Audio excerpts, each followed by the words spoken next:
Turkish sports is making the headlines yet again. Regretfully, not for triumphs on the field, but for all the wrong reasons. Now, we told you about the recent incidents of a Super League match, the violence that flared up on a football pitch. Yes, you heard me right. Let me recap quickly what happened just a few days ago. A club president brazenly invaded the pitch and physically assaulted a top referee. The referee, Halil Umut Meler, was in fact hospitalized for his bruises and fractures. Thankfully, it was just that. The football fans then rushed in too. The club president was Faruk Koka of Ankaragucu Football Club. Post that mob attack, the league was suspended indefinitely, but now there is confirmation of the league resuming next week. As you know, at the end of the meeting we held with the board after referee Halil Umut Meler was punched, we had decided to indefinitely postpone games in all leagues. With the decision we took today, all leagues will start again on Tuesday, December 19th. The top football league will kick off again after this break, but it will be without the culprit who stirred all the chaos, the man who put the league and the country to disrepute. Faruk Koka has been permanently banned after he was arrested. Ankaragucu, the club whose fans also invaded the pitch, have been fined at least 54,000 US dollars. And the penalties don't end here. The most important aspect of any sport right after the players are the fans, like we've said.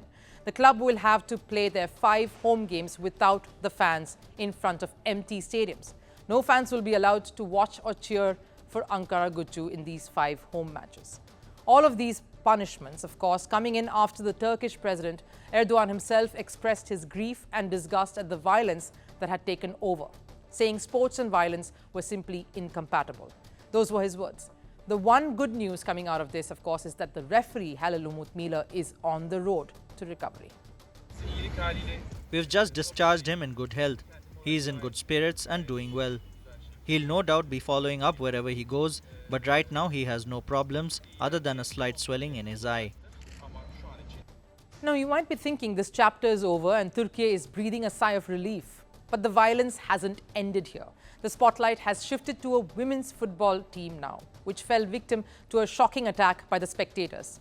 Yes, you heard me right, the spectators. Let me show you a clip of that violence. That's a football arena. Unbelievable, isn't it? The stands turned into total chaos. Players freaked out and screamed in fear. It wasn't a sporting arena anymore. It seemed like a battleground, with players fending for themselves as glass bottles were hurled at them.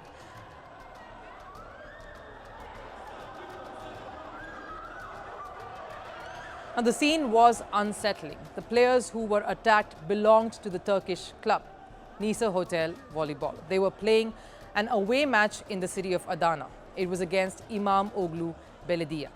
One player sustained cuts on her legs that required stitches.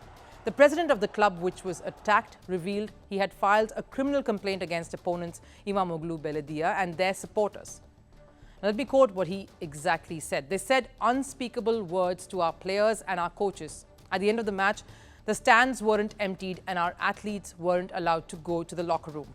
Glass cups and bottles were thrown onto the court, and some tried to get onto the court to beat our athletes. Now, volleyball is not just a mere game, not at least for Turkey.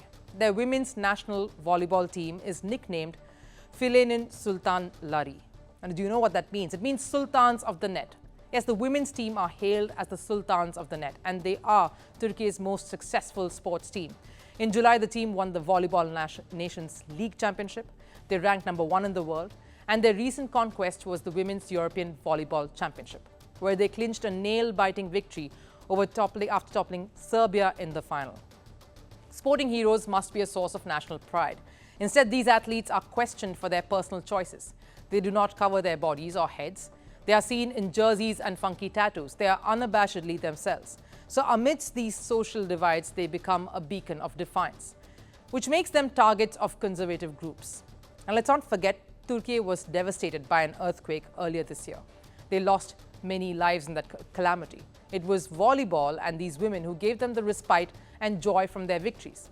Today, the flag bearers of the same game are boarded and thrown glass bottles at. It has stained the reputation of the game that brought Turkey much honor. The football incident first and then this. President Erdogan said it right in football. The call should be set to set it right in every sporting arena.